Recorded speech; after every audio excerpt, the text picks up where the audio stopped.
Yvain ou le chevalier au lion de Chrétien de Troyes, traduit et adapté par Pierre-Marie Baude. Yvain retrouve le roi et ses amis. Le roi Arthur parvint à la fontaine entouré de tous ses chevaliers. À peine arrivé, messire Queux prit la parole. « Pardieu, qu'est donc devenu messire Yvain ? Vous rappelez-vous qu'il s'était vanté de venger son cousin ? C'était, il est vrai, après un repas arrosé de bon vin. En tout cas, nous sommes à la fontaine, et je ne l'aperçois pas. Il s'est enfui, je le devine, il n'osait pas venir devant nous. Quel orgueil, quelle vantardise ! Il faut être bien hardi pour se vanter d'un exploit alors qu'on n'a pas de preuves à fournir. C'est ce que font les lâches. Ils s'attribuent des louanges qu'ils ne méritent pas. Pour ce qui est de causer et de se vanter, le lâche ne craint personne. Le preux chevalier, lui, se tait. Mais après tout, je peux comprendre le lâche. S'il ne dit grand bien de lui, qui en dira ? Ces propos ne plurent pas du tout à monseigneur Gauvin. N'avez-vous pas songé que si messire Yvain n'est pas ici, c'est peut-être qu'il a eu un empêchement. De plus, il n'a jamais dit le moindre mal de vous, messire Queux. Vous devriez mieux tenir votre langue. Je vois que je vous importune, alors je me tais, répondit Queux. Le roi Arthur voulait voir la pluie. Il versa donc l'eau du bassin rempli à ras-bord sur le perron d'émeraude, juste en dessous du pin. Aussitôt, une pluie torrentielle s'abattit. Il ne fallut pas longtemps pour voir arriver un chevalier, armé des pieds à la tête, au grand galop de son cheval nerveux et farouche. Aussitôt, Queux se jette aux pieds du roi pour demander l'honneur d'être le premier à combattre. Le roi le lui accorde et Queux monte à cheval. Personne n'a reconnu Yvain, mais Yvain a reconnu Queux à son armure. S'il peut lui infliger une petite leçon, il ne s'en privera pas, soyez-en certains.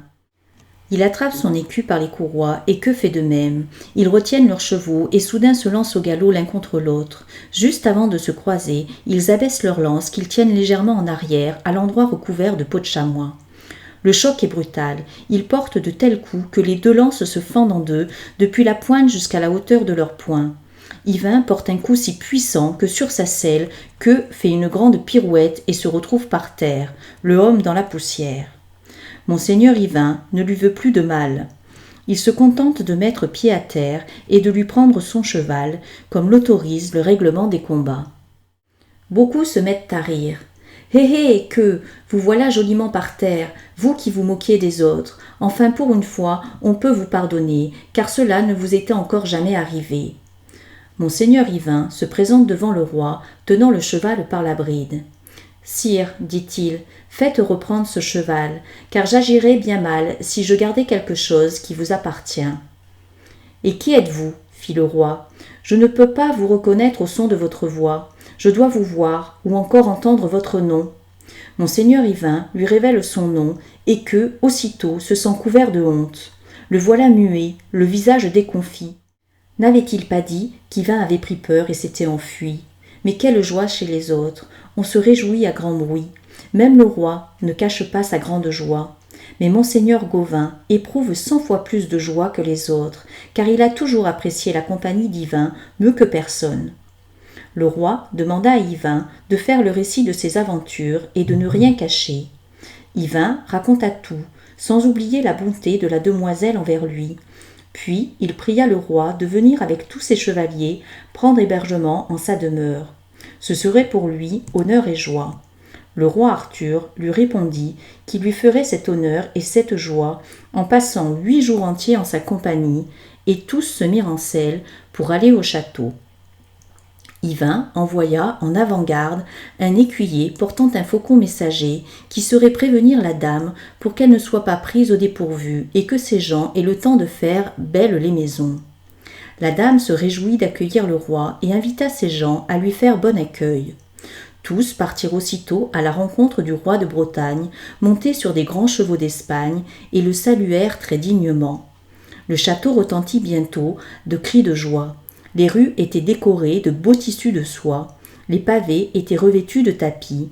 On avait même tendu des voiles pour protéger le roi du soleil. Les cloches sonnaient à toute volée, les cors et les buccins retentissaient, et aussi les tambours, les vielles et les flûtes. Des acrobates se mirent de la partie, et voici que la dame apparut, vêtue d'un tissu impérial et de fraîches hermines. Elle portait sur sa tête un diadème entièrement serti de rubis. Par son sourire, elle dépassait, je vous l'assure, la beauté d'une déesse. La foule autour d'elle se pressait et criait « Bienvenue au roi, au seigneur des rois et des seigneurs de ce monde !» Et quand elle fut en sa présence, la dame salua le roi ainsi. « Bienvenue 100 000 fois soit le seigneur mon roi, et béni soit mon seigneur Gauvin son neveu.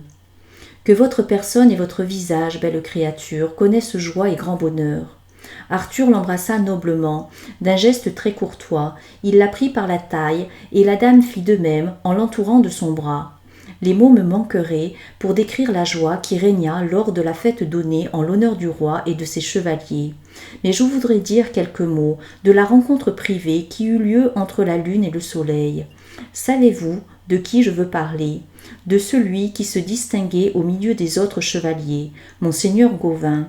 Il mérite bien, en effet, d'être appelé soleil, celui qui illumine la chevalerie comme le soleil éclaire le monde. Et celle que j'appelle petite lune ou lunette, c'est la jeune fille, la demoiselle, la confidente de la dame. Elle est brune, intelligente, vive et aimable. Elle fait la connaissance de monseigneur Gauvin, qui l'estime et l'aime beaucoup. Il l'appelle son amie, car elle a évité la mort à son compagnon et ami. Il rit beaucoup quand elle raconte comment Yvain était au milieu de ses poursuivants qui ne le voyaient même pas. « Mademoiselle, déclare Gauvin, le chevalier que je suis est prêt à vous aider en cas de besoin. Je suis à vous, et vous, soyez désormais mademoiselle. »« Sire, merci, fait-elle. » C'est ainsi que Lunette, la brunette et monseigneur Gauvin s'accordèrent. Il y avait bien au château 90 dames et autant de demoiselles de compagnie, toutes belles, distinguées, aimables et de haute naissance. Les chevaliers purent ainsi se divertir en compagnie des nobles dames, échanger accolades et baisers, s'asseoir à leur côté. Ce fut une fête pour monseigneur Yvain de recevoir ainsi le roi, et sa dame prodigua de grandes attentions à tous et à chacun. Le séjour fut une belle réussite. On s'adonna au plaisir de la chasse, de la pêche, on visita gaiement les terres acquises par monseigneur Yvain du fait de son mariage, de château en château, à 5 ou 6 lieues à la ronde. Arriva le moment du départ. Pendant toute la semaine, l'entourage du roi s'était efforcé de convaincre monseigneur Yvain de venir avec eux. Mais sire Gauvin s'était mis de la partie. « Yvain, seriez-vous de ceux qui perdent leur valeur parce qu'ils ont pris femme ? Qu'il soit honni de Sainte Marie, celui qui pour empirer se marie. Bien au contraire, il faut s'améliorer lorsqu'on a pour amie une très belle dame. Son amour pour vous pâlira dès que vous commencerez à décliner. Rompez le frein et le chevêtre, allons ensemble dans les tournois. Je sais, si j'avais une aussi belle amie que vous, cher compagnon, je ne la quitterais pas le cœur gai. Par Dieu et par tous les saints, j'en serais fou. » Yvain se laissa convaincre et décida d'aller demander congé à son épouse afin de retourner avec le roi en Bretagne. « Ma très chère, vous ma joie, mon cœur, mon âme, accordez-moi une chose pour votre honneur et pour le mien. » Aussitôt, sa dame lui donne son accord, sans même savoir ce qu'il va demander. « Beau sire, dit-elle, commandez ce qu'il vous plaît. » Il demande alors d'accompagner le roi pour aller tournoyer en Bretagne, afin qu'on ne le traite pas d'homme sur le déclin. « Je vous accorde ce congé, dit-elle, mais avec une limite précise. Sachez que je ne mens pas. Une fois passée la date que je vais vous fixer, je vous le jure, le grand amour que j'ai pour vous se changera en haine. Si vous m'aimez, revenez d'ici 1 an au plus tard, 8 jours après la fête de la Saint-Jean, que mon amour vous fasse dépérir si vous n'êtes pas fidèle au rendez-vous. » Monseigneur Yvain pleure et soupire si fort qu'il peut à peine parler. « Madame, la date que vous fixez est bien lointaine. Si je pouvais devenir colombe chaque fois que je le voudrais, avec vous bien souvent je serais. Que Dieu ne m'autorise pas une si longue absence, mais qui sait vraiment ce que l'avenir réserve? Maladie, prison et tant d'autres empêchements peuvent me retenir loin de vous. Si cela vous arrivait, j'en tiendrai compte, soyez certain. Mais passez donc à votre doigt cet anneau que je vous donne. Sa pierre possède le pouvoir que voici. Aucun amant véritable et loyal ne peut être retenu en prison ni perdre son sang, et rien ne peut lui arriver tant qu'il porte la pierre et se souvient de son ami très cher. Elle devient dure comme fer, elle lui sert d'écu et de haubert. Par amour, je vous la donne. Le roi s'impatientait, il fallut presser les adieux qui suscitaient de longs et doux baisers et bien des larmes. Voyant la dame en pleurs, le roi la pria de ne plus les suivre et de rentrer chez elle, ce qu'elle fit à regret. Monseigneur Yvain quitta son amie, ou plutôt c'est son corps qui partit, car son cœur demeurait auprès d'elle.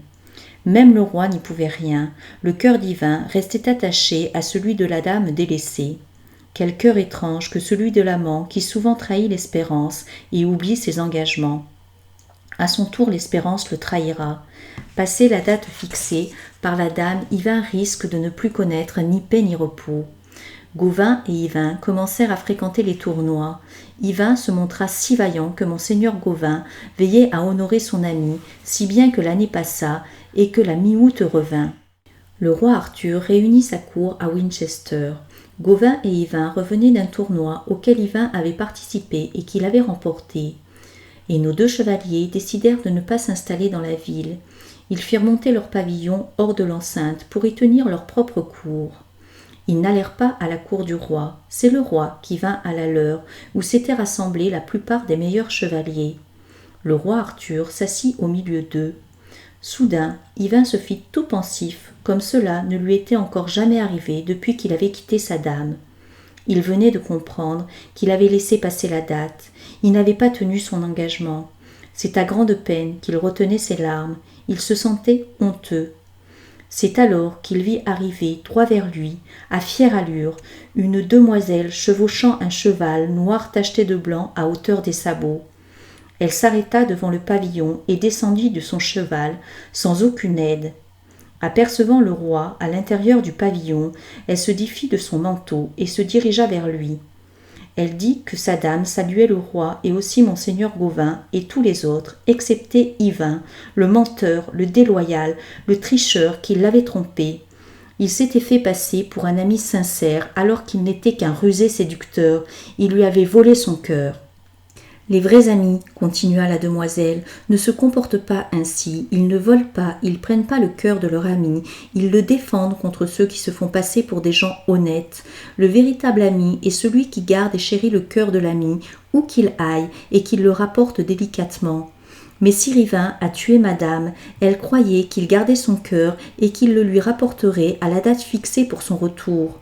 Yvain, tu t'es montré bien tête en l'air, en oubliant de revenir au bout d'un an pour la Saint-Jean.